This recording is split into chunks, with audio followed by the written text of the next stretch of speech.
করেন। প্রাণ কোম্পানির যত জিনিস তাদের, সেজান কোম্পানির জুস তাদের, RFL এর পণ্যগুলো তাদের, প্রথম আলো, ডেলি স্টার, কালের কণ্ঠেগুলো তাদের। এগুলো ধরবেন না, কিনবেন না, বেচবেন না, মনে থাকবে।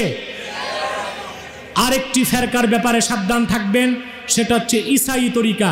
খ্রিস্টানদের একটা জামাত বাংলাদেশে কাজ করছে, আপনাদের দুলা হাজরাতও তাদের উৎপাত আছে, যারা নিজকে মুসলিম পরিচয় দিয়ে থাকে, বলে আমরা ঈসাই মুসলমান, ঈসার উম্মত মুসলমান।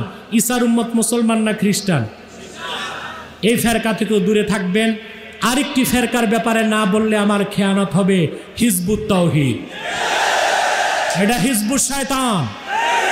বাংলাদেশে আমার দুঃখ হয়, হিজবুত তাহরীরকে নিষিদ্ধ করা হয়েছে, হিজবুত তাওহীদকে নিষিদ্ধ করা হয় নাই। অথচ হিজবুত তাওহীদ মানুষকে শয়তানের দিকে ডাকে। তারা বলে থাকে আমেরিকায় দাজ্জাল, দাজ্জাল বলে কিছু